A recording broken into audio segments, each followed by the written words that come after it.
वैसे वहाँ बिस्मिल्लाहिर्रहमानिर्रहीम। अच्छा जी, हम लोगों ने कल 14.3 तक कंक्लूड किया था। 14.4 पे आ जाते हैं जी। Difference between holder and holder in due course. अच्छा, वो नज़र आ रहा है आप लोगों को बेटे projector? Okay. So the following are the difference between holder and holder. हमने दोनों बातें पढ़ ली थी, तो बस उनकी क्लासिफिकेशन है आगे या डिफरेंस है। तो ये तो पहला पॉइंट तो सिर्फ डेफिनेशन है। अगर आप देखो तो होल्डर की डेफिनेशन लिखी हुई है और होल्डर इन ड्यू कोर्स की। प्लीज़ एक दफ़ा पढ़ो, इसमें कोई खास डिफरेंस नहीं है।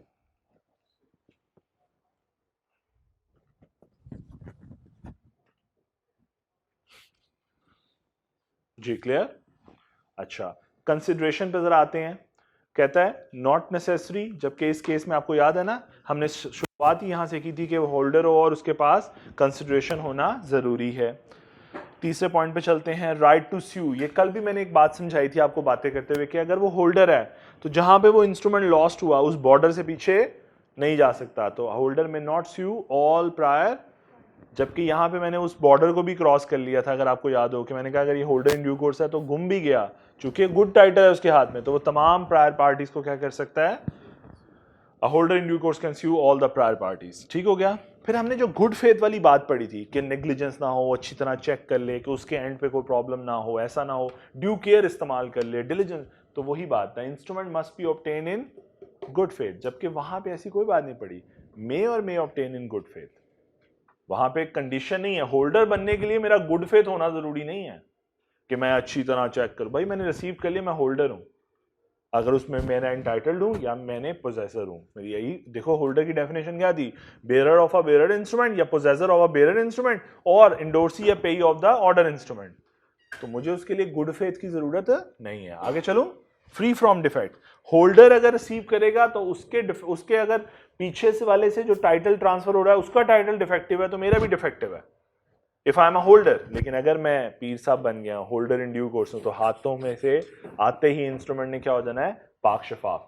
सो holder in due course gets a better title than that of a transferor. ये बात भी क्लियर हो गई। आखिर में मेच्योरिटी, इसकी डेफिनेशन में, होल्डर इन ड्यू कोर्स की डेफिनेशन में हमने पढ़ा था कि मेच्योरिटी से पहले लेना है, जबकि होल्डर को वही ऐसी रिस्ट्रिक्शन है। So a person can become holder in due course only before the maturity of the, जबकि वहां पे a holder can become holder, a person can become holder before or after the maturity of them. Is that clear? 1.5 हम already पढ़ चुके, 1.6 हम already पढ़ चुके, 1.5.2 पढ़ चुके, 1.6 पे आते हैं जी। अप्रॉक्सीमेटली ये लास्ट टॉपिक है। इसके बाद हमारा एक छोटा सा पॉइंट रहता है जो अगर आपको याद हो, टाइप्स ऑफ इंस्ट्रूमेंट के अंदर मैंने सिर्फ इनलैंड और फॉरेन इंस्ट्रूमेंट पढ़ाना है, बाकी सब हो चुका।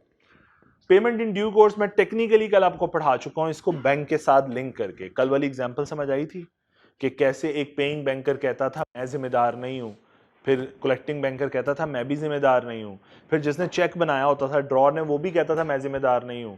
और तीनों का ये कहने का मकसद क्यों, या ऐसा क्यों कह रहे थे? क्योंकि तीनों अपने एंड पे नेग्लिजेंस नहीं कर रहे थे, वो ड्यू केयर इस्तेमाल कर रहे थे। मैक्सिमम जितनी केयर वो कर सकते थे वो कर रहे थे, और वो आखिर में कह देते थे हम जिम्मेदार नहीं है, हम जो चेक कर सके थे हमने इंस्ट्रूमेंट में चेक कर लिया था। ऐसा ही होता था ना। इसका मतलब, अब अगर मैं ये बात कहूं एक छोटी सी, अब मैं लिंक करने लगा हूं कि कल जो बातें पढ़ी, paying banker, collecting banker, drawer, ये तीनों इन लोग अपनी लायबिलिटी से आजाद हो जाते हैं अगर वो पेमेंट इन ड्यू कोर्स कर देते हैं। अब पेमेंट इन ड्यू कोर्स क्या है? वो कहता है payment in due course means the payment of the instrument which fulfil the following condition. Number 1, यहां से पढ़ रहा हूं, payment in must be made in good faith and without negligence. अगर उन्होंने विदाउट नेग्लिजेंस पेमेंट की है, बैंक्स ने, पेइंग ने, कलेक्टिंग ने, ड्रॉर ने। दूसरी बात, payment made to the person who is in the possession of the instrument. Payment की कि उसको है जिसके हाथ में इंस्ट्रूमेंट था, बिल्कुल ऐसा ही था, जमीन से मिला था, चोरी हुआ मिला था, लेकिन हाथ में था उसके। जो कलेक्टिंग बैंकर यही कहेगा ना, जनाब ये मेरे पास आया, कौन बंदा था वैसे, आखिरी मुझे नाम नहीं उसका यार, रजी, तो उससे तो गुमा था ना, चेक मैंने पकड़ा था। हाँ, सो मेरे पास था ना, मैं वो फ्रॉडी हूं जिसे जमीन से मिला। सो इनफैक्ट मैं समझाना क्या चाह रहा हूं, मैं अपने बैंक के पास लेकर गया तो बैंक को तो यही कहेगा ना, बैंक कहेगा भाई सलमान साहब के पास इंस्ट्रूमेंट था और उनकी पोजेशन में था और मैंने अपनी तरफ से कोई गलती नहीं की। दोनों बातें क्लियर हो गई। तीसरी बात, Payment made under circumstances which do not provide a reasonable ground for believing that the person is not entitled to receive payment of the amount therein mentioned. Instrument को देखने से कोई ऐसी चीज नजर नहीं आई जिससे ये शक पैदा हो कि ये सलमान साहब जो हैं ये एंटाइटल्ड नहीं है पेमेंट रिसीव करने के लिए। क्या यही बातें कल मैं बार डिस्कस नहीं कर रहा था? तो इसका मतलब तीनों कंडीशंस तो वही हो गई। नेग्लिजेंस ना हो, पेमेंट उसको हो रही है जिसके हाथ में इंस्ट्रूमेंट हो, और पेमेंट करते हुए कोई ऐसा शक व शुबा सामने नहीं आया जिससे ये शक होता कि सलमान एंटाइटल्ड नहीं है रिसीव करने के लिए, तो बैंक तो आजाद हो रहे हैं। ठीक है, last point payment in due course का। Payment in accordance with the apparent tenure of the instrument. Apparent tenure कहता है फिजिकल अपीयरेंस से। Apparent tenure means the period of time as expressed in the instrument after which it is payable. Point ये है कि देखो बेटे, अगर ये चेक है, अब जरा दो बातें छोटी छोटी सी मैंने बतानी है शायद। ये अगर चेक है बेटे, अगर ये क्रॉस हुआ था तो इसका क्या मतलब है? क्या इसकी ओटीसी की पेमेंट होगी? ओवर द काउंटर नहीं होनी चाहिए। और अगर बैंक कर दे, फॉर एग्जाम्पल कैशियर इसका कैश दे दे, इस चेक का लिखा हुआ था पे, क्या था, रिजी था ना, पे रिजी, लेकिन वो इसका कैश दे दे, भाई तूने कैश कैसे दे दिया? तुझे ये क्रॉसिंग नजर नहीं आई? इसका मतलब ये तो नेग्लिजेंस हो गई। अपीरेंट टेन्योर तो ये कहता है कि फिजिकल अपीयरेंस देख। और अगर एक और मजेदार बात, आज तारीख है कितनी है बेटे? सेकंड, मैं है सेकंड, इस पे डेट डली हुई थी 5 फेब की। क्या इसकी पेमेंट 5 फेब से पहले हो सकती है?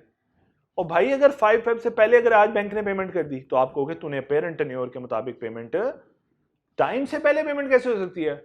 Instrument physical appearance, apparent tenure दिखा रहा है कि 5 फरवरी की पेमेंट है, तो तूने पेमेंट कैसे कर दी 5 फरवरी से पहले?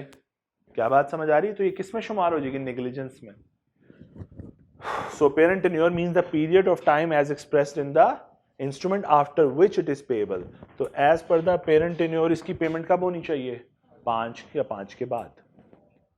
Hello, clear? Payment made before maturity is not a payment in due. अगर इसकी पेमेंट तुमने 5 से पहले की तो ऐसा समझा जाएगा ये पेमेंट इन ड्यू कोर्स नहीं है। क्या ये बात क्लियर है? क्लियर? क्या कोई इश्यू आ रहा है? अच्छा, और आखिर में एक नोट पढ़ो, बड़ा important. Payment in due course result in discharge of by rights and liabilities खत्म। Contract discharge, instrument discharge, contract तो पीछे रह गया, इंस्ट्रूमेंट डिस्चार्ज। इसका मतलब है, यही वजह थी जो मैं कल एग्जांपल बना रहा था कि पेइंग बैंकर, कलेक्टिंग बैंकर और तीसरा बंदा था ड्रॉअर, ये तीनों अपनी लायबिलिटी से आजाद हो जाते थे जो ही तीनों पेमेंट इन ड्यू कोर्स के सिनेरियो से निकलते थे। उसमें ये बंदा तो कोई रोल प्ले नहीं कर रहा था, ये तो ड्रॉ था ना, इसने तो चेक इशू किया हुआ था, इसको तो वैसे ही लॉ ने कहा तू आजाद है। ठीक है, पॉइंट इन दोनों का था, ये दोनों ने अगर पेमेंट की है पेमेंट इन ड्यू कोर्स, तो ये दोनों अपनी लायबिलिटी से क्या हो जाते हैं? आजाद। क्यों? क्योंकि पेमेंट इन ड्यू कोर्स की वजह से इंस्ट्रूमेंट क्या हो जाता है, और अगर इंस्ट्रूमेंट डिस्चार्ज हो गया तो इंस्ट्रूमेंट के अंदर जिसके राइट्स हैं, जिसकी लायबिलिटी है, सब खत्म। इसीलिए इनकी लायबिलिटीज थी खत्म। क्या बात समझ आई है? रिजी का राइट था खत्म। पल्ले पड़ रही बात? इसलिए पछताएगा कौन? रिजी। यही कंक्लूड किया था ना हमने। तो पेमेंट इन ड्यू कोर्स का कॉन्सेप्ट ये है। तो अब मैं बस कंक्लूड कर रहा हूं, अपीरेंट टेन्योर के मुताबिक हो पेमेंट, नेग्लिजेंस ना हो, पेमेंट उसको की है जिसके पास इंस्ट्रूमेंट था, और लास्ट पॉइंट कि कोई ऐसा शक क्रिएट नहीं हुआ जो इस बात पे हमें मतलब कि इंक्लाइन करता है कि शायद इस बंदे को ये बंदा इंटाइटल्ड नहीं है। तो पेमेंट इन ड्यू कोर्स की ये 4 शराइत पूरी करना ज़रूरी है। अगर ये पूरी हो जाएं तो पार्टीज जो हैं वो डिस्चार्ज हो जाती हैं अपनी लायबिलिटी से। क्लियर? चलो पढ़ो फिर एग्जाम्पल 18, 19, ये दो पढ़ो।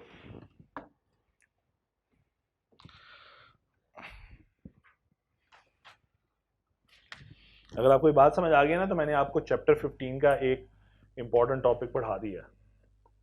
ठीक है, बता दूंगा कहां पे पढ़ाया।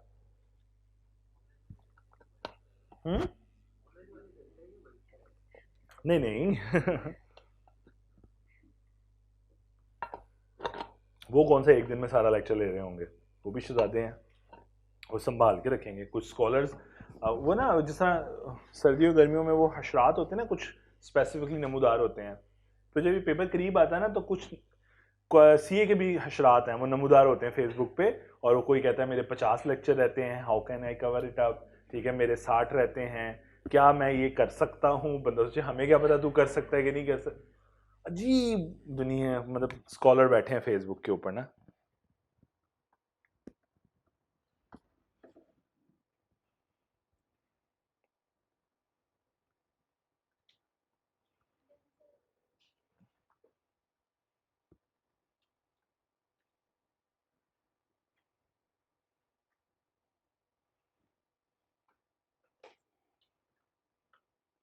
जैसे मेरे बेटे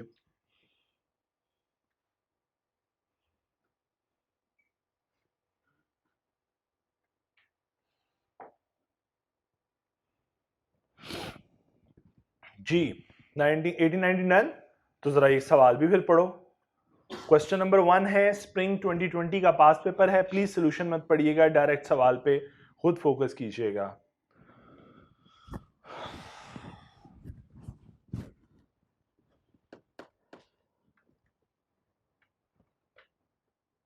सोल्यूशन मत पढ़िएगा, अपना कंक्लूजन खुद बनाइएगा पहले।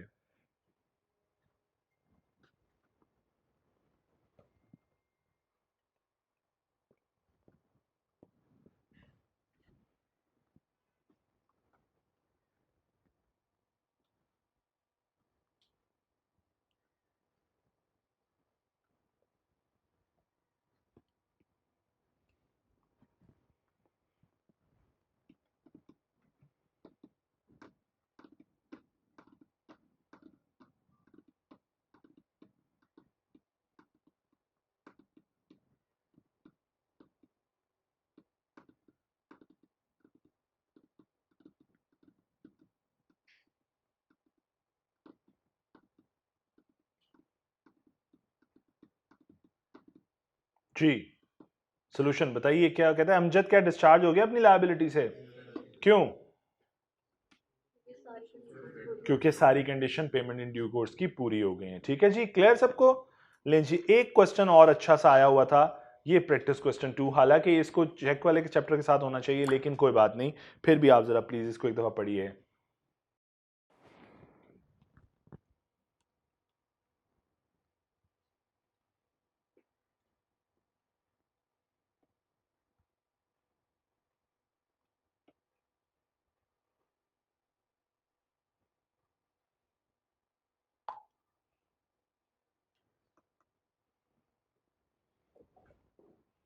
जी, ए ने चेक ड्रॉ किया था, बी के नाम का स्टोलन हो गया, बी की इंडोर्समेंट फोर्ज कर दी गई, बैंकर ने चेक पे कर दिया इन ड्यू कोर्स, यानी सारी कंडीशन पूरी करके।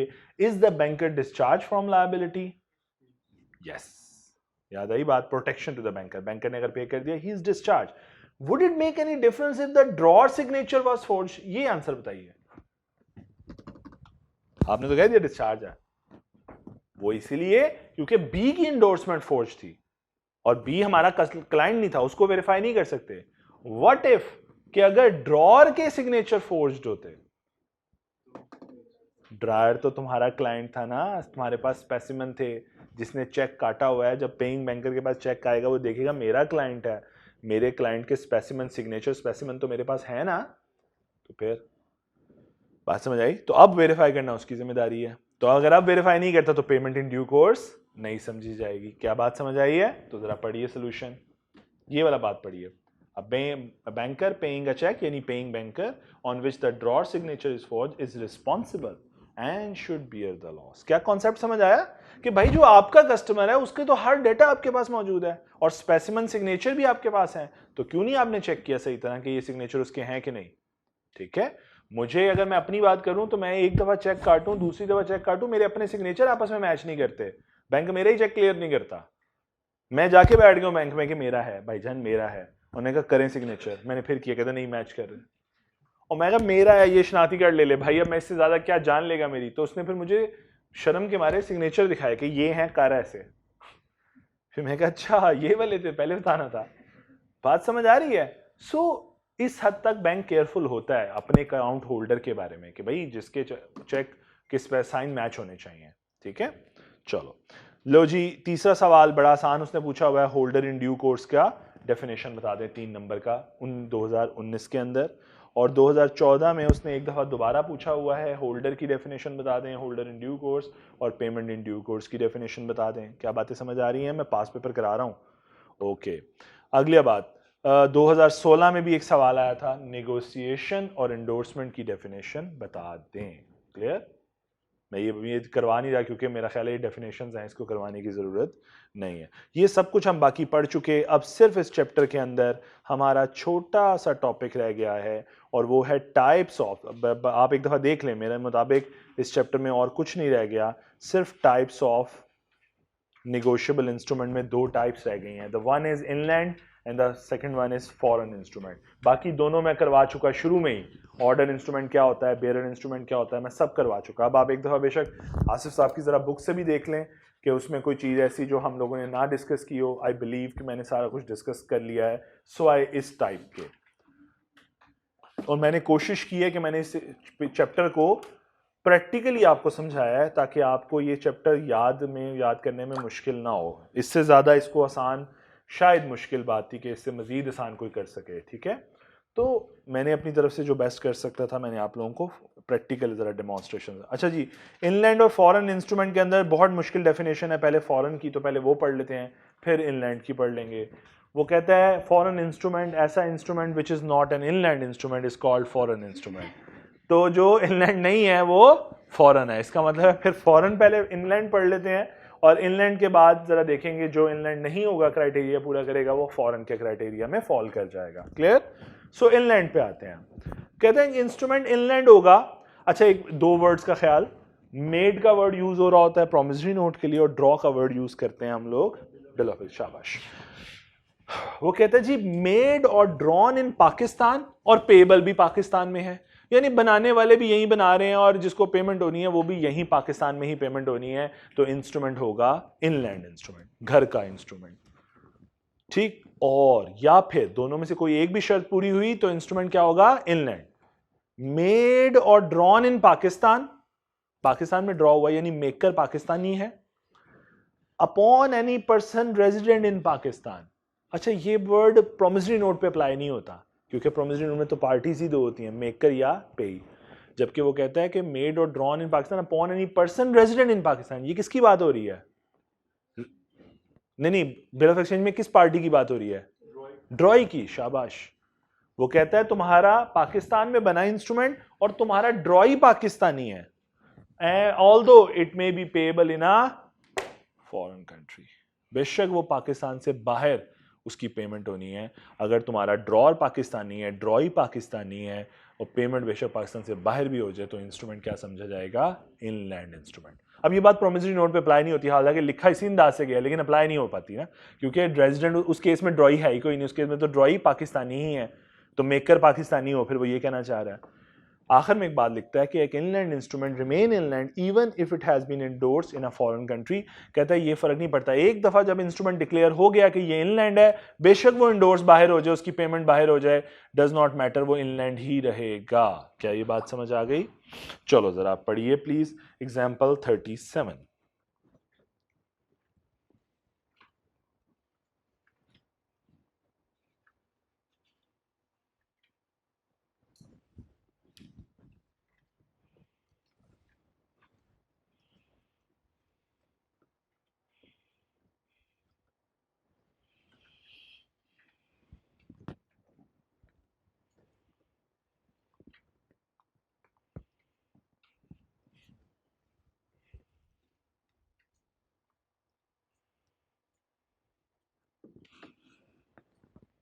जी एग्जाम्पल 37 डन। फॉरेन इंस्ट्रूमेंट अब इसके बरक्स है जो इनलैंड ना हो। पढ़िए एग्जाम्पल 38 और साथ ही ये चैप्टर कंक्लूड हो जाएगा हमारा।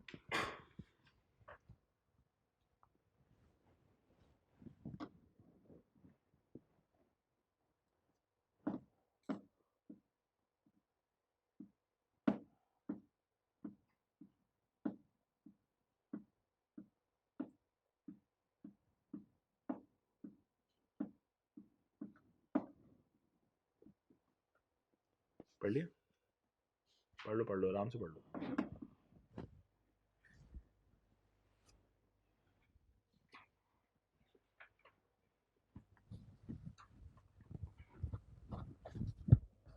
जी सबको क्लियर है? 38 एग्जाम्पल समझ भी आ गई टाइप्स की।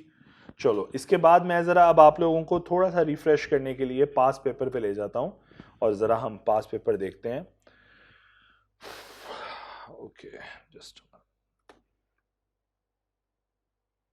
मुझे साथ देखना भी है क्योंकि अभी हमने एक चैप्टर नहीं पढ़ा, तो इसलिए ज़रा हम रेलिवेंट वाला आपको सवाल करवाऊंगा। वैसे ये सवाल अभी नहीं कराना चाहिए मुझे, ये वाला मैं अगली बार कराऊंगा। ऑटम पे चलते हैं। कर तो आप अभी भी सकते हैं लेकिन अभी नहीं करवाना चाहता मैं। ऑटम का सवाल 2022 का मैंने कल आपको शायद करवा दिया, अगर आपको याद हो। ये वाला सवाल याद है 950 वाला?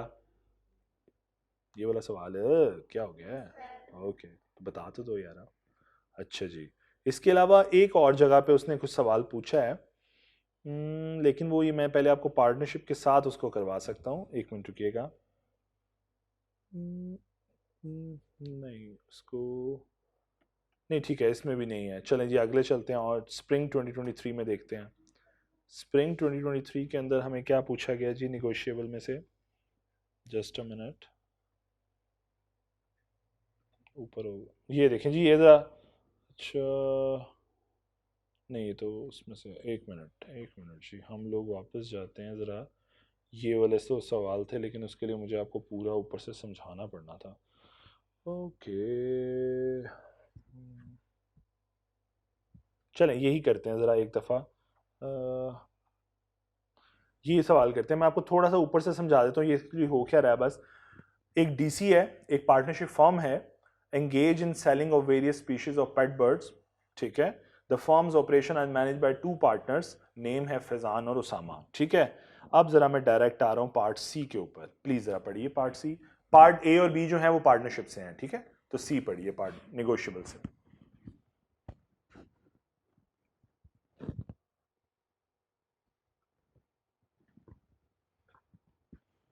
4 नंबर का सवाल था, पार्ट ए का आंसर।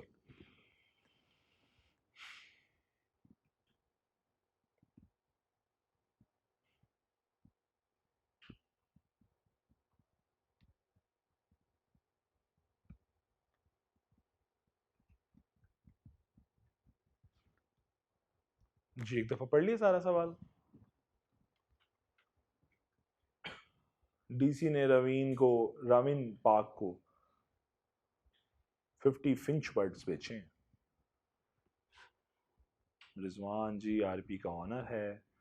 उसके बाद एक बिल ऑफ एक्सचेंज है जो कि मेच्योर हो रहा है 31 को, उसने वही एंडोर्स कर दिया है डीसी की फेवर में।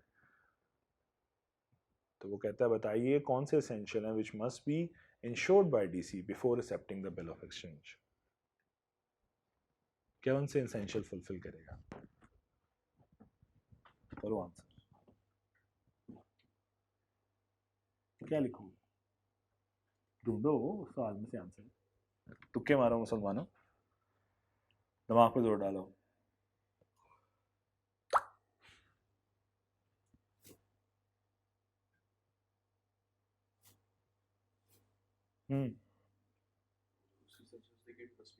शाबाश, एलिमेंट्स ऑफ नेगोशिएबल इंस्ट्रूमेंट लिखने थे, सिर्फ उसने कंफ्यूज किया आपको सवाल देकर।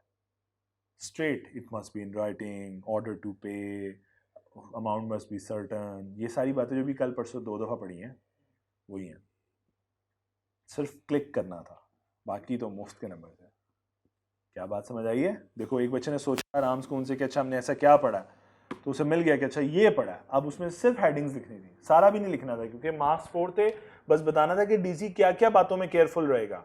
तो डीसी कहेगा राइटन होना चाहिए, आइडेंटिफाएबल हो, प्रॉमिस और एंडोर्समेंट सही हुई हो, यही बातें देखेगा ना। तो वो सारे elements of negotiable bill of exchange वाले लिखने थे। क्लियर? बच्चे इस बेटे को मेरे नंबर, बाकी सब बेचारे फ्यूज हो गए हैं यहाँ पे। चलो जी सेकंड पार्ट पढ़ो।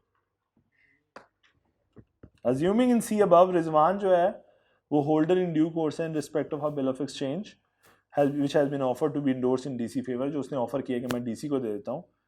डिस्कस कीजिए conditions to be fulfilled by a person to become a holder in due course. क्या सवाल है? Descriptive question. उसने आपसे वो एसेंशियल पूछ लिए हैं वो सारे, अभी जो पढ़े हैं थोड़ी देर पहले, बल्कि कल पढ़े थे, सॉरी लास्ट लेक्चर में। याद आई बातें? तो मुफ्त के 7 मार्क्स थे। डिस्क्रिप्टिव, ये थ्योरेटिकल बच्चा यही समझता रहा ये प्रैक्टिकल केस स्टडी है, नहीं थी। उसने पूछने का अंदाज बदल लिया आपको। देखो ये वो वाला पेपर नहीं है जहां पे आपको बस कह दिया जाएगा describe the essentials of a bill of exchange. वो आपको एक कहानी बनाता है छोटी सी, कहता है अब बता दो। बताना वही होता है जो याद किया होता है, लेकिन सिर्फ तरीका पूछने का तरीका वारदात मुख्तलिफ हो जाता है। क्लियर? यहां तक भी समझ आ गई? तो 3 पेपर, तीसरा पेपर भी हो गया। चौथे पेपर पे आते हैं जो लेटेस्ट पेपर था ऑटम 2023 का। लें जी, ये आखिरी सवाल क्वेश्चन नंबर 10। मैंने कल तो नहीं करवाया ना क्वेश्चन नंबर 10? बस ठीक है, ये करवाया था, ये करवा दिया था मेरा ख्याल है ना। और यहां से जरा फिर ये सी पार्ट देखें, नहीं सी पार्ट सॉरी बी है, सॉरी सी है, सी देखें। ये भी कर लिया हमने। मुफ्त के नंबर 4, मुफ्त के नंबर 3, 7 मार्क्स फ्री, आसान नंबर। अब ये बी पार्ट पढ़ लो जरा एक दफा।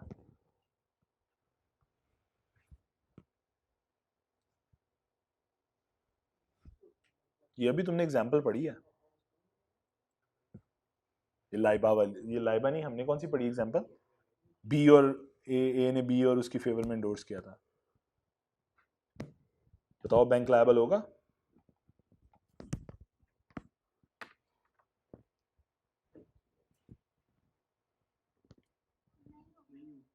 क्यों?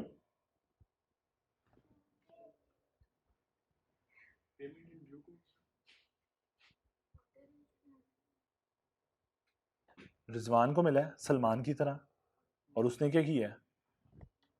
लाइबा के सिग्नेचर फॉर्ज किए हैं। लाइबा कस्टमर है बैंक की, तो फिर अभी थोड़ी देर पहले मैंने ए और बी वाली एग्जांपल समझाई है, वही है। तो बैंक क्या लायबल होगा? तो बैंक प्रोटेक्ट हो जाएगा। It's a protection to the banker. Bank एक दफा पेमेंट कर दी, क्योंकि देखो रिजवान ने लाइबा के सिग्नेचर एंडोर्स किए, लाइबा कस्टमर ही नहीं है उसके बैंक की। समझो, मैंने ये वही वाला समझा, रिजी के साइन किए, रिजी किसी का कस्टमर ही नहीं है। ये वही एग्जांपल है। जरा अब लाइबा की जगह रिजी रख लो, चलो बात समझ आई है? मैंने यही किया था ना कि रिजी का सिग्नेचर हुआ, चेक मिला, और सॉरी उसके नाम का, मैंने पीछे रिजी के सिग्नेचर की और अपने बैंक में जमा करा दिया एंडोर्स करके। तो बेचारा बैंक कलेक्टिंग बैंकर को क्या पता रिजी कौन है, पेइंग बैंकर को क्या पता रिजी कौन है। तो चेक टेक्निकली फिर क्या हुआ, उन्होंने तो पेमेंट इन ड्यू कोर्स की, और उन्होंने जब विदाउट नेग्लिजेंस पेमेंट की तो वो तो आजाद है। क्या बात समझ आई? अब bank would not be liable towards Rustam for making payment because it's a protection to the banker. क्या बात समझ आ गई है जी? लग नहीं रहा, चलो फिर भी मान लेते हैं। चलें जी, लें जी, 14 चैप्टर खत्म हो गया। तो आइए फिर अब हम जरा 15 की तरफ चलते हैं और उसका इख्तिताम करते हैं। अच्छा, अब मुझे लग रहा है वैसे बड़े आराम से 15 खत्म हो जाना है। चलो फिर भी देखते हैं। लो जी, चेक पे आते हैं जी। तो चेक के बारे में 2 बातें मैं आपको ऑलरेडी बता चुका था कि ये बिल ऑफ एक्सचेंज है, लेकिन 2 डिफरेंस है। Number 1, drawee will always be a bank, यही बताया था। और दूसरा कि ये डिमांड इंस्ट्रूमेंट, यही बातें बताई थी ना, पढ़ लीजिए। Cheque is a bill of exchange drawn on a specified banker and not express to be payable otherwise than on demand. The analysis ये शो करता है कि 2 डिफरेंस है। Number 1, drawee will always be a banker and always payable on demand. क्या बात समझ आ गई? Parties to the cheque, parties 3 है, draw, drawee and payee. Drawer कौन है? जो चेक बना रहा है, जो अकाउंट होल्डर होगा बैंक का, ऐसे ही है। ड्रॉई कौन है? वो बैंक जिसका चेक बनाया जा रहा है। और पेई कौन होगा? जिसने रिसीव करना है। पढ़िए तीनों डेफिनेशन, ड्रॉ, ड्रॉई एंड पेई। ये बैंकर की डेफिनेशन छोड़ दीजिएगा, बाकी ये 3 लाइंस जल्दी से पढ़ें।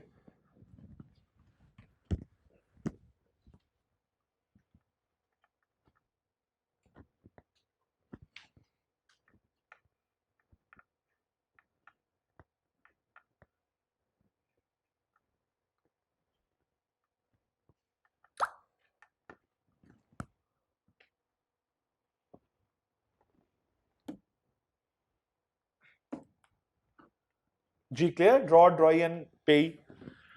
बैंकर की डेफिनेशन पढ़िए।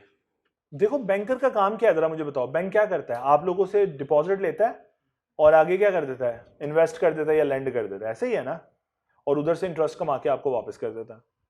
और डिपेंड करता है जो आपसे लोन ले, जो आपसे डिपॉजिट ले रहा है, वो उसके लिए क्या होती है वैसे? लायबिलिटी। ऐसे ही है ना, बैंक कहते हैं मेरी लायबिलिटी है। अब लायबिलिटी की पेमेंट वो दो तरह से करता है, या तो वो आपको कहता है आप करंट अकाउंट खोल लो, या आप मेरे साथ पीएनएन अकाउंट खोल लो, या फिक्स डिपॉजिट अकाउंट्स भी होते हैं, 3 सालों के लिए डिपॉजिट फिक्स, 5 सालों के लिए फिक्स। तो वो पॉइंट है। तो यही बात लिखी हुई है, banker means a person transacting the business of accepting deposit of money from the public, आप लोगों से पैसा लेता है for the purpose of lending और इन्वेस्टमेंट, और मकसद क्या, आगे लेंड कर देगा। जो पैसा आपसे लेगा वो रीपेएबल है ऑन डिमांड, आप जब मांगोगे, करंट अकाउंट है, जब मांगोगे पैसा निकाल लोगे, और अदरवाइज या पीएनएल अकाउंट है या फिक्स डिपॉजिट है, तो जब हम कहेंगे तब निकालोगे। And withdrawable by cheque, draft और ऑर्डर। तो आप चेक से पैसा निकालो, आप एटीएम कार्ड मारो, जो मर्जी करो, पैसा आपको मिल जाएगा आपका। ऐसा ही होता है ना? लो जी, स्पेसिमेन एक दफा चेक का देख लो। एबीसी बैंक लिमिटेड, ये एक्चुअली एबीसी बैंक का चेक है, ये ड्रॉई है बैंक, मेन ब्रांच का, पे, ये सारी बातें देख लो एक दफा प्लीज। चेक नंबर है, चेक डेट है, बेरर लिखा हुआ है, रुपीज है, अकाउंट नंबर है, टाइटल ऑफ अकाउंट है। ठीक है जी, चलूं आगे। लो जी, आगे जो एलिमेंट्स थे of bill of exchange, promissory note, elements of bill of exchange, तो जो elements of bill of exchange है वही फिर चेक के भी एसेंशियल होंगे ना। तो इस बार उसने शर्म खा ली, उसने दोबारा एक्सप्लेन नहीं किया, सिर्फ लिस्ट लिखती है। तो जरा पढ़ो लिस्ट एक दफा, खाली लिस्ट आ गई है। वही बातें, रिटर्न हो, ऑर्डर हो, साइंड बाय द ड्रॉर हो, सर्टन हो। जी क्लियर है यहां तक? आगे चलो, अगली बातें भी 2-3 पढ़ लो जल्दी से, और एग्जाम्पल 1 भी पढ़ लो।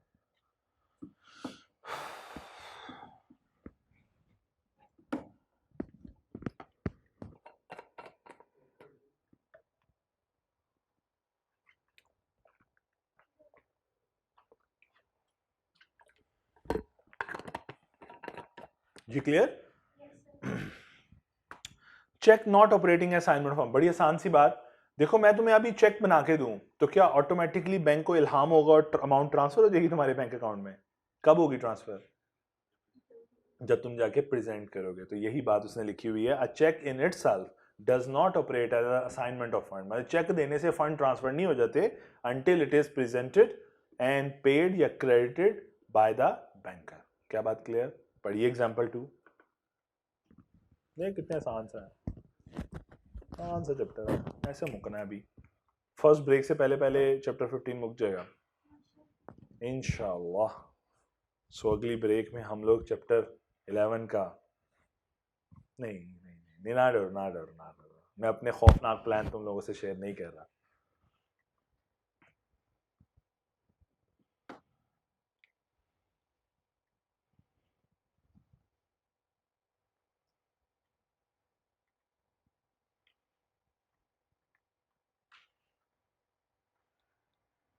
जी क्लियर? एग्जाम्पल नहीं समझ गई क्या? मैं समझा देता हूँ, तो पूछ। आ गई है? अच्छा। Difference between cheque and bill of exchange जी। चेक क्या होता है? ड्रॉई, ऑलवेज बैंक, जबकि यहां पे कोई दूसरा बंदा भी तो ड्रॉई हो सकता है, बैंक भी हो सकता है, बैंक के अलावा भी कोई और हो सकता है। ऐसा ही है जी। दूसरा डिफरेंस, पेएबल ऑन डिमांड, भाई चेक तो हमेशा पेएबल ऑन डिमांड है, जबकि बिल ऑफ एक्सचेंज डिमांड भी हो सकता है और टाइम भी हो सकता है। क्लियर? ये दूसरी बात भी, the bill of may be drawn payable on demand और on expiry of a fix certain period after date और साइट। तो टाइम भी हो सकता है, डिमांड भी हो सकता है। तीसरी बात, payable to bearer on demand, याद है आपको सेक्शन 35 ऑफ स्टेट बैंक, वो मना करता है खबरदार बेयरर और डिमांड इकट्ठा बनाया तो। A bill drawn payable to bearer on demand is absolutely void। क्यों? क्योंकि सेक्शन 35 ऑफ स्टेट बैंक ने मना किया। So though can be payable to bearer later by endorsement in blank। याद है मैंने कहा था बाद, ये फर्स्ट इशू की रिजेक्शन थी, बाद में तो हो सकता है ऐसे, लेकिन जबकि चेक पे आओ, चेक पे कोई स्टेट बैंक की ऐसी ऑब्लिगेशन नहीं है, हालांकि ये भी बिल ऑफ एक्सचेंज है, लेकिन चेक डिमांड ऑलवेज डिमांड होता है। और चेक क्या बेरर नहीं होता? कैश का चेक बना दूं और आगे बेरर ना काटूं, ये ऊपर जो वर्ड था, सॉरी, ये जो बेरर का वर्ड है, अगर मैं ये का ना काटूं तो ये चेक बेरर है। डिमांड तो खुद ब खुद है, तो इस पे स्टेट बैंक का रूल अप्लाई नहीं होता। क्या मेरी बात समझ आ रही है आप सबको? So a cheque drawn payable to demand to bearer on demand is valid. वो रिस्ट्रिक्शन बिल ऑफ एक्सचेंज के लिए है, चेक पे अप्लाई नहीं होती। क्या ये बात क्लियर है सबको? यार एक्सप्रेशन थोड़े से अच्छे दे दो, खुदा का वास्ता। अच्छा शुक्र, नहीं एक्सप्रेशन बोला, लाउड वॉइस डराने के लिए नहीं कहा, सिर्फ एक्सप्रेशन बोला। अच्छा, बिल ऑफ एक्सचेंज के अंदर हमने पढ़ा था दो प्रेजेंटेशन होती हैं, one for acceptance and the second for payment. A bill require acceptance by the ड्रॉई before he can be made liable upon it. Before के पेमेंट के लिए जाएं आप पहले उससे लायबिलिटी एक्सेप्ट कराएं, बट बैंक जो है ना वो ऑलवेज अज्यूम इट्स लायबिलिटी। कभी ऐसा हुआ चेक लेके बैंक के पास गए कि सर है तो 6 महीने बाद का, लेकिन आप एक दफा देख लो पैसे होंगे तुम्हारे पास देने के लिए? बैंक का निकल यहाँ से 50,000 5,000 का चेक है, बिलियन वाली कंपनी से आगे पूछ रहा है, ऐसे ही होगा ना। So bank cheque does not require any acceptance by the ड्रॉई before payment can be demanded. आप चेक जब भी रिसीव करोगे आप पेमेंट डेट पे जाओगे, एक्सेप्टेंस के लिए नहीं जाते। क्या ये बात समझ आ गई? क्योंकि bank always assume it's liability. Clear? अगली बात, स्टैंप। चेक के ऊपर कोई स्टैंप नहीं लगी होती जनाब, और ना लगाने की इजाजत है, स्वाय वो जो अब साइन अथॉरिटी लगा रही हो। A cheque does not require any stamp. जबकि बिल ऑफ एक्सचेंज पे वो जो टिकटें नहीं होती थी, वो जो आज भी कभी पोस्ट ऑफिस से कोई कोरियर कराने जाओ तो वो आपको 50-50 वाली 2 कायदे आज़म देते हैं छोटे छोटे से कि ये लगा दें इसके ऊपर। फिर आप कहते हो लगाने कैसे करते हैं? तुक लगाओ, तो वो गंदे काम आपसे उधर ही खड़े होकर करवा।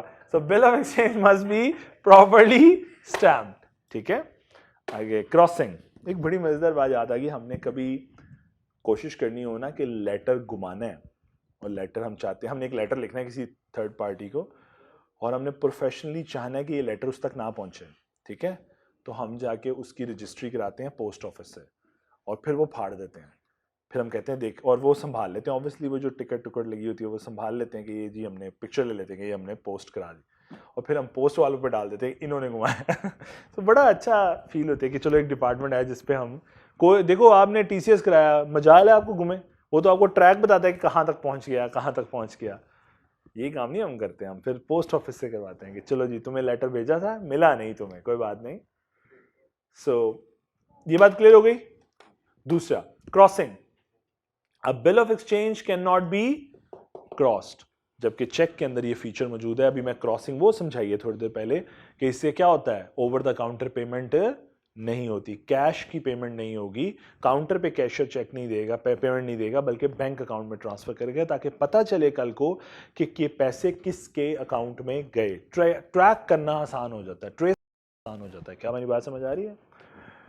स्टॉपिंग द पेमेंट, ये कॉन्सेप्ट सिर्फ बैंक के अंदर है कि आप चेक नंबर बताएं, और बैंक इतना सिंक्रोनाइज्ड है आपस में, सिस्टम इतना इंप्रूव हो चुका हुआ है सिस्टम कि वो चेक पेमेंट, चेक नंबर डाल देंगे, उसके बाद कोई ब्रांच पाकिस्तान के कोने में चले जाओ वो उसकी पेमेंट नहीं करेगी।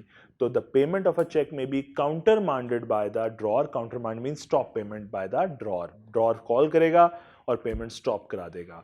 जबकि payment of a bill can not be stop, क्योंकि इस पर कोई नंबर है ही नहीं, आइडेंटिफिकेशन नंबर, तो कैसे स्टॉप कराओगे? ठीक, can not B counter minded bye the drawer. क्या ये बात भी समझ आ गई? लो जी, फिर आगे चलते हैं। Purpose of crossing. A cheque is, जी ये भी एक फेवरेट टॉपिक है ICAP का, कि वो बार बार आपसे पूछता है क्रॉसिंग के ऊपर, और बड़े बड़े आसान सवाल पूछता है। कहेगा, कभी कहेगा ये 2 क्रॉसिंग बता दो, कभी कहेगा टाइप्स ऑफ क्रॉसिंग बता दो। तो डिपेंड ऑन उसके मूड के ऊपर, कभी वो 2 नंबर का, कभी 4 नंबर का सवाल इस क्रॉसिंग के ऊपर पूछता है, और बड़ी ही आसान सवाल है, बड़ी आसान क्या नाम है टॉपिक है ये हमारा। पर्पस ऑफ क्रॉसिंग, हम क्रॉस करते क्यों हैं? ताकि उसको सिक्योर कर सकें, ताकि कोई और कहीं गुम भी गया तो एटलीस्ट थोड़ी सी हर्डल फेस करनी पड़े उसको, ये ना हो कि वो बैंक जाए और कैश ले ले। क्या मेरी बात समझ आ रही है? So purpose for cheque is crossed when it bear across its face, जब आप उसके फेस के ऊपर 2 पैरेलल ट्रांसवर्स लाइंस, आप ऐसे 2 लाइनें लगा देते हो, जैसा मैंने वो सामने आपके सामने चेक के ऊपर लेफ्ट साइड पे टॉप कॉर्नर पे 2 ट्रांसवर्स लाइंस प्लेस की हैं। तो कहता है आप वो लगा देते हैं जब 2 parallel transverse lines which are usually drawn on the left hand top corner of the check, वो टॉप कॉर्नर में मैंने लेफ्ट साइड पे लगाई हैं। सही है जी? Such alteration is authorised by the act. हालांकि देखो एक चेक के ऊपर हर तरह की ऑल्ट्रेशन मना है, लेकिन ये इस ऑल्ट्रेशन की इजाजत है। ऐसा नहीं होगा ड्रॉर को कहा जाएगा यहां भी 2 साइन करो, नहीं, क्योंकि ये ऑल्ट्रेशन अलाउड है। Is that clear? A crossing is a direction to pay the paying banker. अब तो ये वर्ड आपको क्लियर है कि पेइंग बैंकर कौन होता है, जो अपने कस्टमर के बिहाफ पे पेमेंट कर रहा है. जिस तरह मेरा अगर चेक है स्टैंडर्ड चार्टर्ड का, तो Standard Chartered is going to be the paying banker. Clear? Not to pay across the counter, कि काउंटर पे पेमेंट ना करे. The purpose of crossing is to direct the drawee means the bank, to pay the amount of cheque only to a banker so that the party who received the payment can easily be traced. यानी paying banker को instruction दी जाती है कि खबरदार इसकी payment counter पे मत कीजिएगा, अकाउंट में ट्रांसफर कीजिएगा ताकि कल को ट्रेस हो सके. Is that clear? अब है जी आगे टाइप्स ऑफ क्रॉसिंग. लो जी पहली टाइप. जी नहीं, राइट पे नहीं, गलत हो जाएगा. एक आपकी बात से मुझे एक बात याद आई. हमारे एक कैशियर थे, उनको हमने बोला कि चेक बनाया. उसने चेक बना के एमडी के पास ले गया. एमडी ने कहा, अब वो चेक ले गया, एमडी ने कहा जाओ इसे क्रॉस करके लेके आओ. वो आया, उसने पूछा किसी से नहीं, एमडी ने फिर भेजा घर उसको. लिटरली वो क्रॉस करके ले गया चेक, पूरे चेक पे क्रॉस मार के ना ले गया. सर आपने कहा था क्रॉस करके ले आओ. सो वो क्रॉसिंग अलाउड नहीं है. सो पूछ लेना बेहतर था. ठीक है, तो लेफ्ट हैंड टॉप कॉर्नर.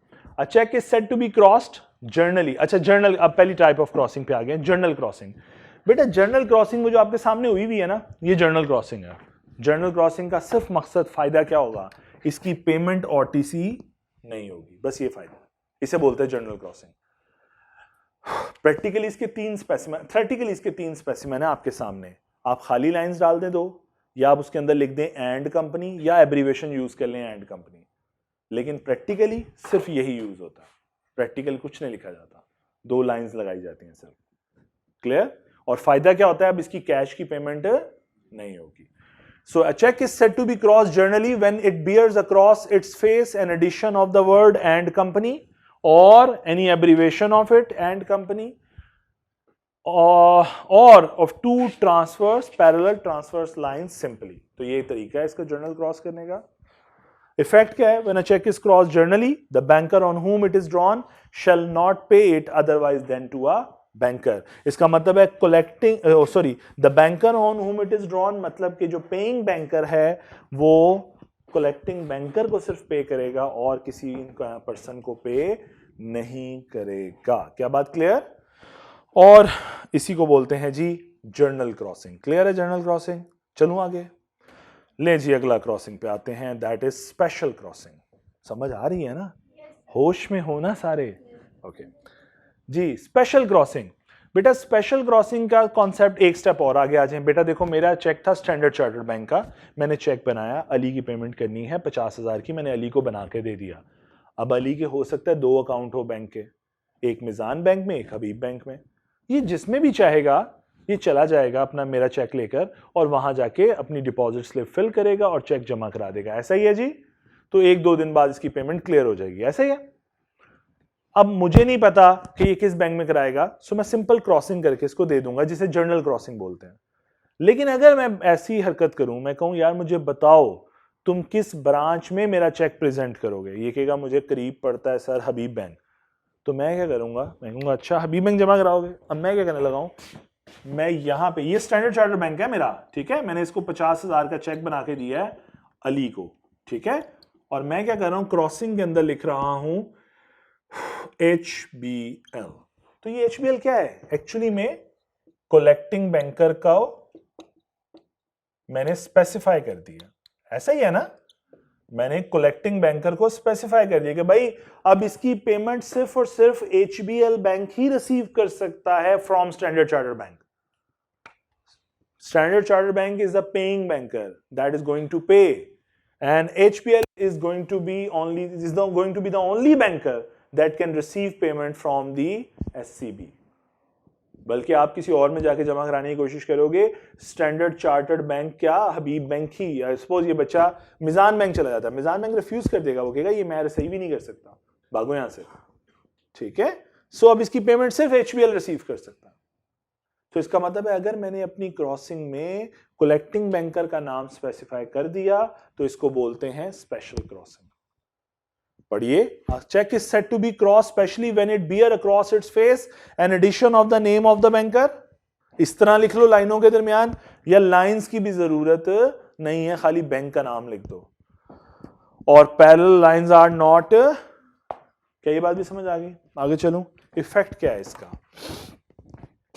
कहते जी इफेक्ट है when a cheque is cross specifically the banker on whom it is drawn means the paying banker shall only pay it to the banker to whom it is crossed means the collecting banker specified in the instrument or his agent for collection। यानी paying banker सिर्फ और सिर्फ collecting banker जिसका नाम लिखा हुआ है उसको पेमेंट करेगा, उसके अलावा किसी और को पेमेंट नहीं करेगा। थ्योरेटिकली ये एग्जिस्ट करता है, प्रैक्टिकली कभी आज तक मैंने अपने 10 सालों में ऐसी हरकत नहीं देखी कि किसी कलेक्टिंग बैंकर का नाम लिख दिया जाए। नॉट नीडेड, जरूरत ही नहीं है। क्या बात समझ आ रही है? मैंने कभी अपने 10 साल के कैरियर में ये वाली क्रॉसिंग नहीं देखी, लेकिन थ्योरेटिकली एग्जिस्ट करती है स्पेशल क्रॉसिंग। क्लियर? सो जर्नल क्रॉसिंग जिसकी पेमेंट नहीं होनी कैश में, काउंटर पे पेमेंट नहीं होनी, और स्पेशल क्रॉसिंग जिसमें कलेक्टिंग बैंकर का नाम स्पेसिफाइड है कि किसके अकाउंट में पेमेंट जा रही है, किस बैंक अकाउंट में पेमेंट जा रही है। क्लियर? तीसरी क्रॉसिंग रिस्ट्रिक्टिव क्रॉसिंग। अब ये क्या कॉन्सेप्ट है? देखो बेटा, अब मुझे सिर्फ इतना बताओ, एक कहानी छोटी सी बताओ। मेरे पास मुझे एक सैलरी का चेक मिला, उन्होंने बड़ा सियानो वाला काम किया, उन्होंने सैलरी दी मुझे, मेरी कंपनी का अकाउंट है स्टैंडर्ड चार्टर्ड बैंक में, उन्होंने मुझे सैलरी दी, उन्होंने अपनी तरफ से उस्तादी लगाई और उन्होंने क्रॉस करके मुझे चेक दे दिया पे, और यहां लिख दिया सलमान, ठीक है, और यहां पे लिखा हुआ है ₹50,000 ओनली, और यहां पे कंपनी ने अपने साइन किए हुए हैं। जी मुझे बताओ, क्या ये चेक इस क्रॉसिंग हुई हुई है एंडोर्स हो सकता है? हो सकता है, बाकी क्यों सोच रहे हैं? हो सकता है कि नहीं? हो सकता है ना, कोई ऑब्जेक्शन तो नहीं है। तो इसकी बैक साइड पे एंडोर्समेंट का एक वो है, लो जी एंडोर्समेंट, और आगे एक लाइन लगी हुई है, वहां पे सलमान साहब एंडोर्स कर दें, और जिसको भी एंडोर्स करना उसके नाम का एंडोर्स कर दें उसके अकाउंट में। कर सकता हूँ कि नहीं?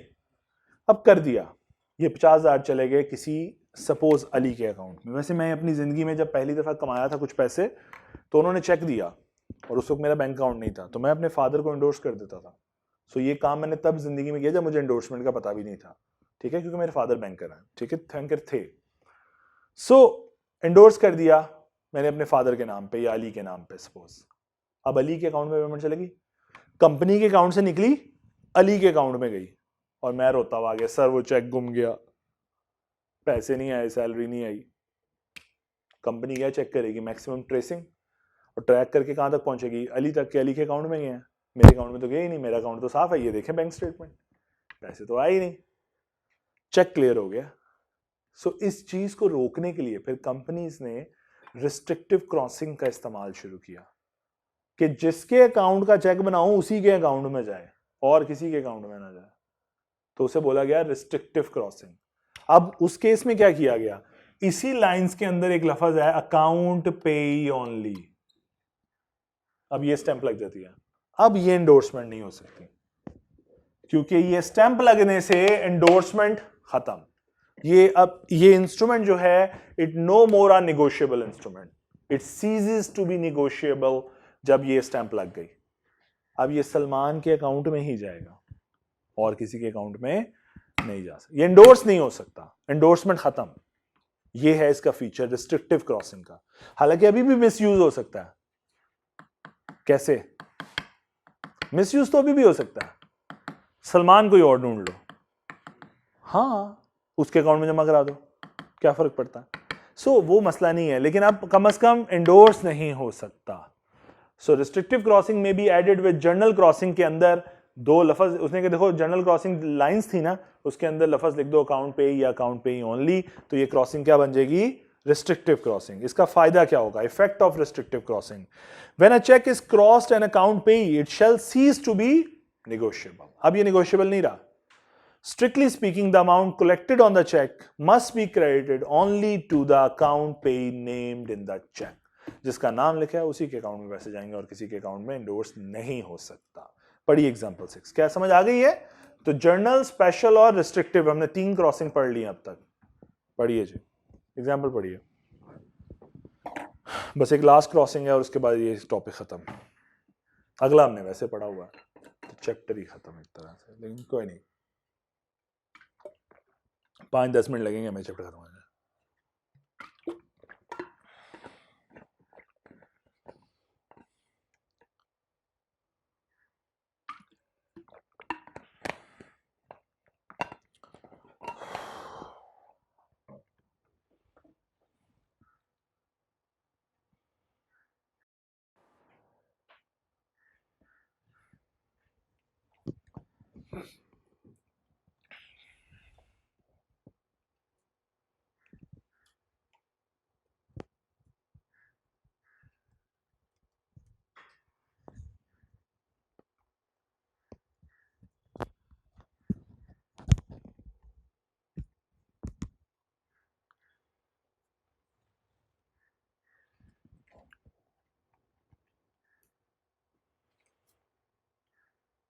जी पढ़ ली एग्जाम्पल, समझ भी आ गई है सबको?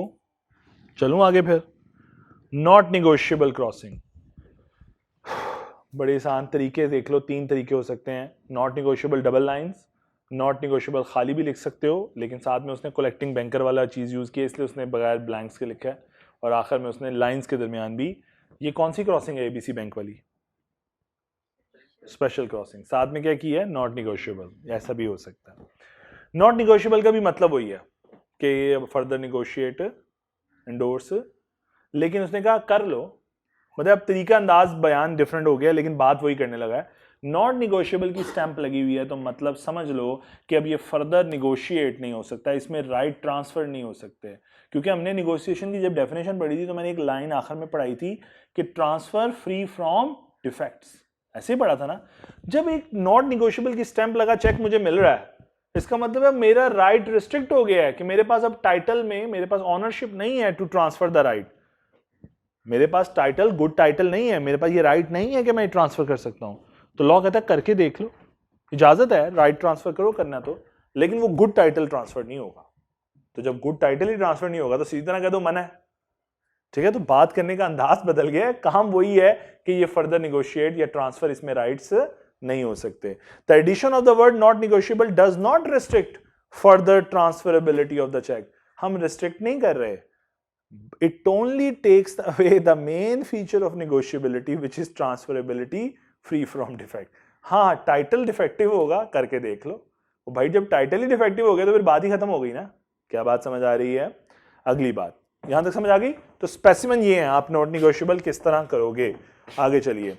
Effect of not negotiable crossing. The effect of words not negotiable crossing on a cross check is that the title of the transferee of such check cannot be better than that of its transferor. और transferor का तो खुद defective title है, तो आगे भी क्या जाएगा? Defective. और क्या इस केस में अगर defective title है और आगे endorse हो जाए, तो क्या कोई holder in due course बन सकता है इस केस में? होल्डर इन ड्यू कोर्स के हाथ में आते ही इंस्ट्रूमेंट क्लीन हो जाता है। क्या होल्डर इन ड्यू कोर्स बन सकता है अगर नॉट निगोशिएबल की स्टैंप लगी और इंस्ट्रूमेंट ट्रांसफर हो जाए? मैंने अली को दे दिया, अली ने आगे दे दिया, ये बच्चा जो है ये गुडने बेटे ताहा के हाथ में इंस्ट्रूमेंट, और ताहा कहे कि मैं होल्डर इन ड्यू कोर्स हूं, तो क्या ये बन सकता है होल्डर इन ड्यू कोर्स? सोचो, बन सकता है? नहीं बन सकता। क्यों नहीं बन सकता? और अगर बन सकता तो क्यों बन सकता? सोचो। हाँ, नहीं बन सकता, क्यों? शाबाश। देखो बेटे, हमने वहां पढ़ा था in good faith and with due care, negligence ना हो। तो फिर तो इसकी नेग्लिजेंस है अगर नॉट निगोशिएबल की स्टैंप पड़ी है और ये लगी हुई है, सामने नजर आ रही है, और ये बंदा इंस्ट्रूमेंट रिसीव कर रहा है और ये कह रहा है मैं होल्डर इन ड्यू कोर्स हूं क्योंकि मुझे पता नहीं था। वो कहेंगे ये इंस्ट्रूमेंट का फॉर्म एंड कंटेंट नहीं देखा तुमने, इस पे साफ साफ नजर आ रहा था बड़ा करके नॉट निगोशिएबल। तो तुम होल्डर तो बन सकते हो, होल्डर इन ड्यू कोर्स, तो तुम्हारा टाइटल भी क्या होगा? डिफेक्टिव। बात समझ आई है? तो therefore a holder with a defective title cannot give a good title to the subsequent holder. तो एक होल्डर जिसका अपना टाइटल ठीक नहीं है, वो आगे भी क्या टाइटल ट्रांसफर करेगा? Defective title.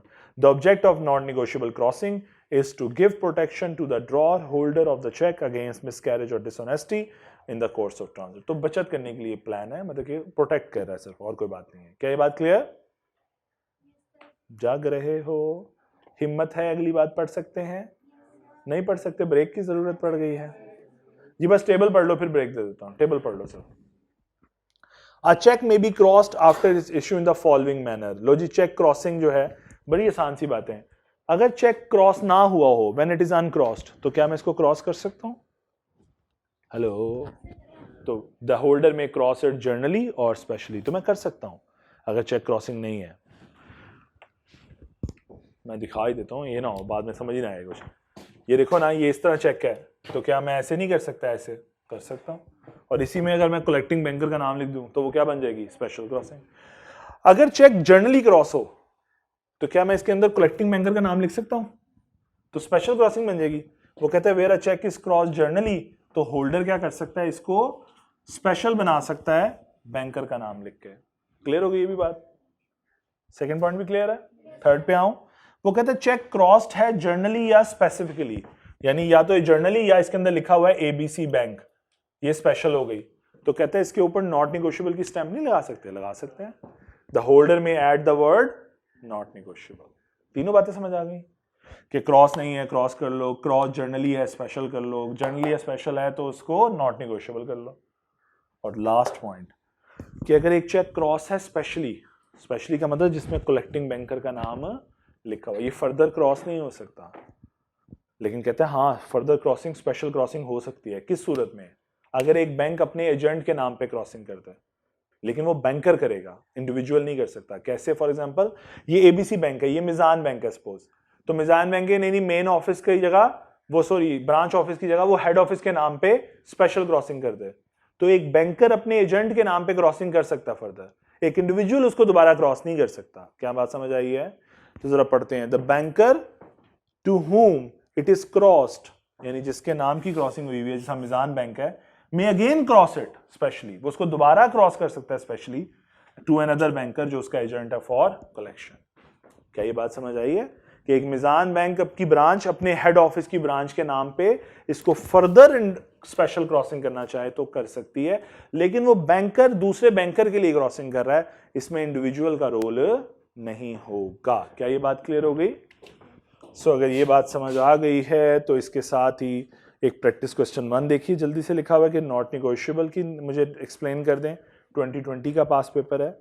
फिर 2015 में उसने एक सवाल पूछा हुआ है कि identify the person who may cross the cheque after its issue and the manner in which it may be cross. तो ये जो अभी तुमने टेबल पढ़ा है मेरे साथ कि अगर वो अनक्रॉस हो तो होल्डर उसे क्रॉस कर सकता है, क्रॉस जर्नली हो तो स्पेशल की जा, तो वही बातें लिखी हुई हैं। क्लियर है ये बात?